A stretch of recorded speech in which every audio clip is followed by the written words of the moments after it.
Hi, Ron here from Military Images Magazine with a new episode of Life on the Civil War Research Trail.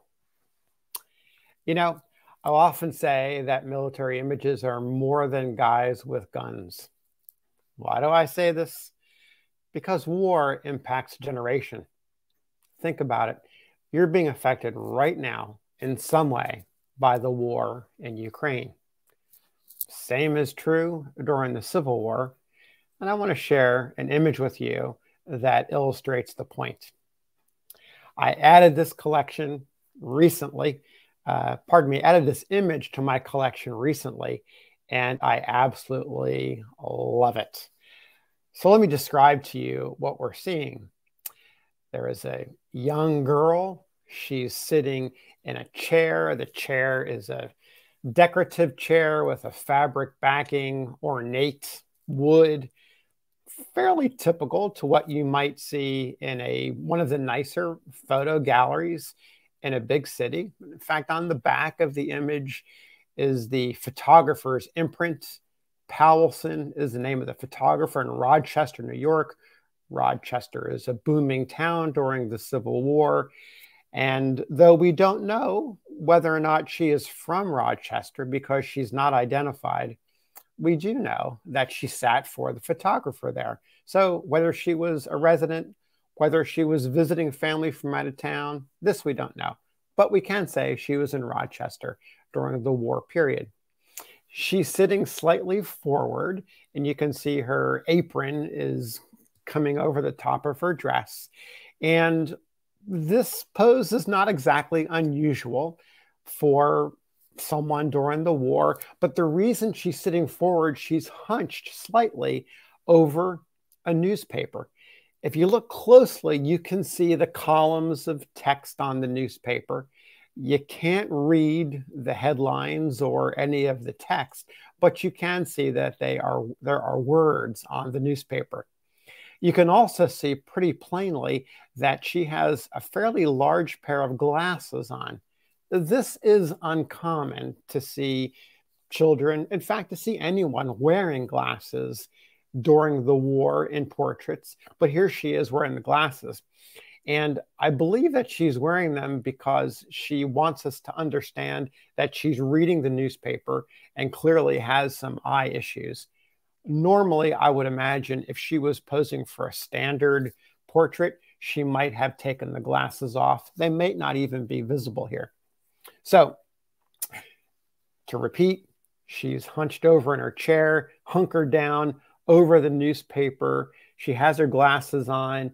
The newspaper is slightly folded, and she's looking over the newspaper towards the lens as if the photographer is interrupting her in a particular moment in time. So that's what we're seeing. What makes this image really unique to me and really special, beyond what I just described to you on the front, beyond the charm of her and the way that she's looking at us from above the newspaper, is what's on the back. Now, I already mentioned to you the photographer's imprint, but on the back is also an inscription in period ink that tells us, I think, what she wants us to believe that she is looking at right now. And so here's the reveal. If you can read this, here's what it says. Reading the news of the capture of 150,000 rebels in Maryland. Now, based on my research, I haven't found any evidence during the war, any claims, any newspaper headlines that announce 150,000 rebels have been captured in Maryland. But I can tell you, in September of 1862, as Robert E. Lee and the Army of Northern Virginia made its way from the south to the north in that very well-known first invasion that ends with the Battle of Antietam. Newspaper headlines are talking about 150,000 rebel troops invading the North.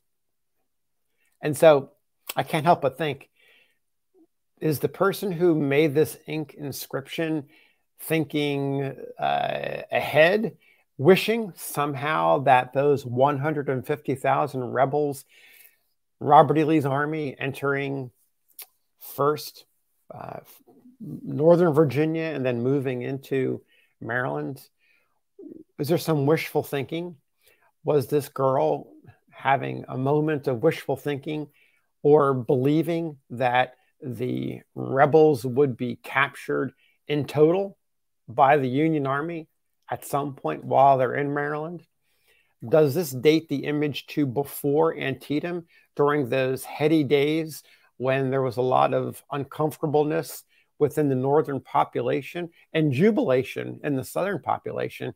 Those unique days, that stirring time when the outcome of Lee's incursion into Maryland was anything but certain. Perhaps she posed with the newspaper during this time, capturing that moment, wanting us to understand that she was hopeful that the Army of Northern Virginia was going to be captured in Maryland. This is conjecture on my part. It's complete speculation. I don't know.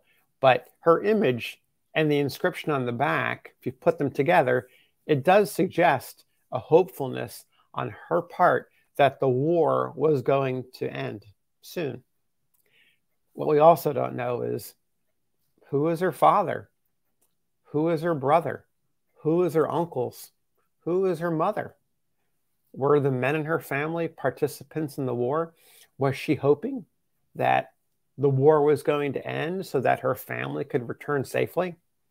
Was her mother, or maybe sisters, cousins, involved in the effort to raise money for supplies? Were they somehow involved with the Sanitary Commission? These are all unanswered questions, but they could be motivations for her to want the war to end sooner rather than later. She wanted her family to come home safe. It's a very real, very distinct possibility. For now, we don't know these questions. I'm hopeful that at some point, perhaps an identified image will come up of her and we'll be able to connect the dots. But what I can tell you for sure is she is trying to tell us a story. And that story, 160 years later, is incomplete. But clearly, the war touched her, just as what's happening in Ukraine and elsewhere around the world touches us today, just as war has touched our brothers, sisters, families, our parents, our grandparents, our great-grandparents, and the Civil War generation. So I'll leave you with that thought today. And until the next video, happy trails.